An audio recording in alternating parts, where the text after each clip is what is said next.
Imagine Roman soldiers, iron helmets gleaming, red banners snapping in the wind, marching not through Europe or the Middle East, but across the vast emptiness of Central Asia, toward a land Rome barely knew existed. No marble cities, no Latin roads, just endless desert, unfamiliar skies, and enemies who fought in ways Rome had never faced. According to one of history's most controversial theories, a full Roman legion vanished after a single catastrophic battle, marched east as captives, and finally met its end on the distant frontier of ancient China. Rome never recorded their fate, China barely understood who they were, and the truth, buried between two civilizations that never officially met, became one of the greatest unsolved mysteries of the ancient world. The story begins in 53 BC at the Battle of Carrhae, one of the most humiliating defeats in Roman military history. Marcus Licinius Crassus, the richest man in Rome, and a member of the powerful First Triumvirate alongside Julius Caesar and Pompey, sought glory in the east. Ignoring warnings, dismissing intelligence,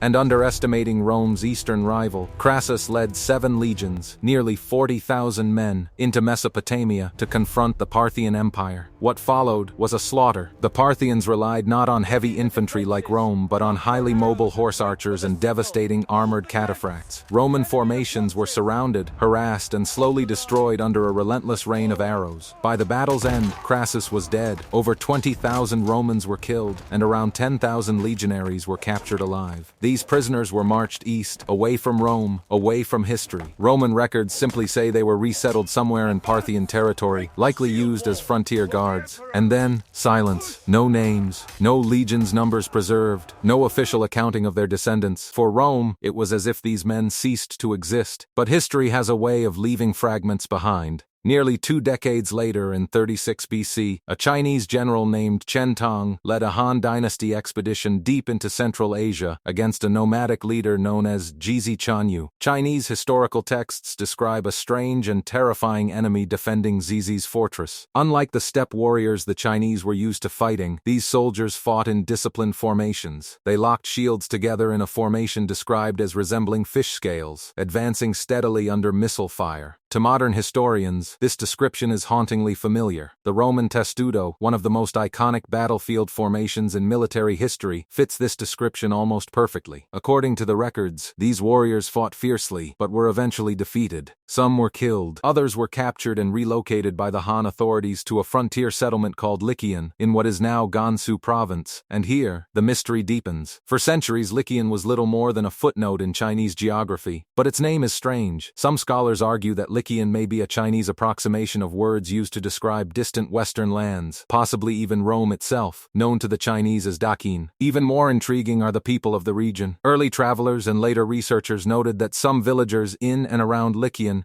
displayed unusual physical features: tall stature, deep-set eyes, lighter hair, and facial structures uncommon in East Asia. Local legends spoke of ancestors who came from the West, warriors who built strange fortifications, and practiced unfamiliar combat drills. In the 20th century, Western historians began connecting the dots. Could these villagers be descendants of Rome's lost legionaries? Could the men captured at Carrhae have been marched east by the Parthians, later hired or forced to fight for a Central Asian warlord, and finally crushed by the Han Dynasty, ending Rome's secret military presence in China?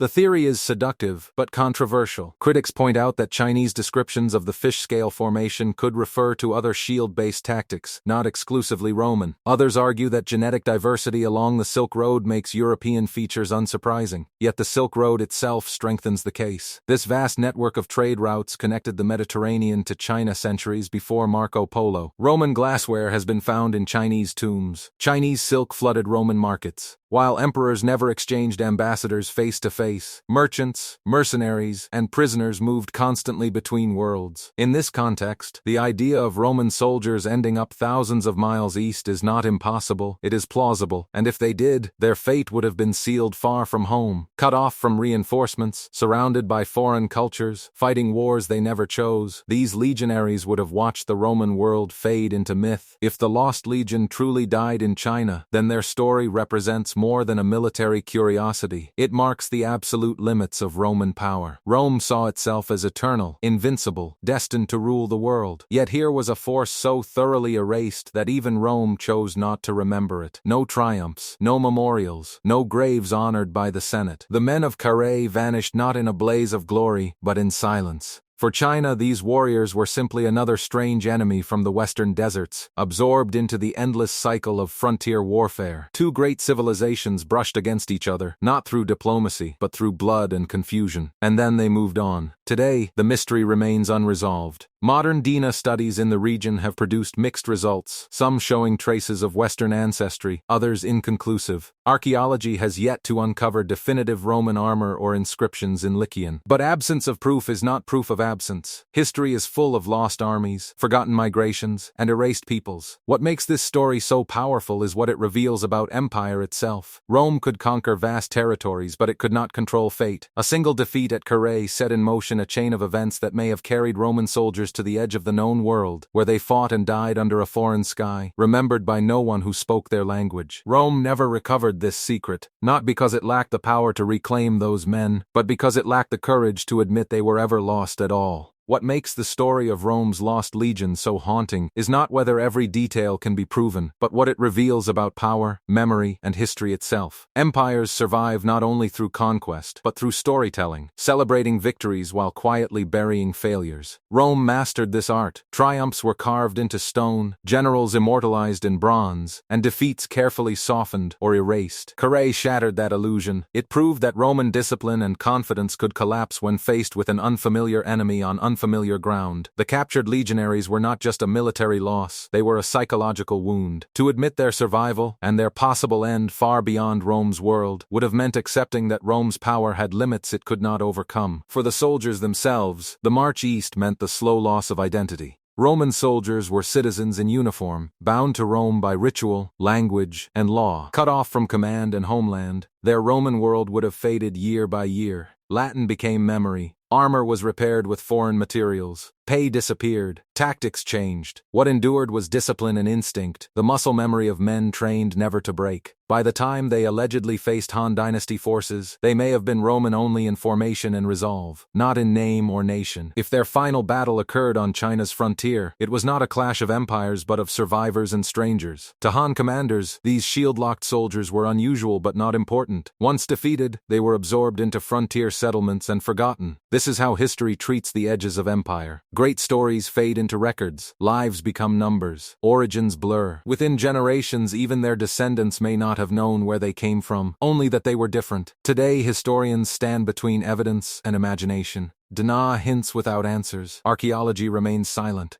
Written records tease but never confirm. Yet history is built on probability, not certainty.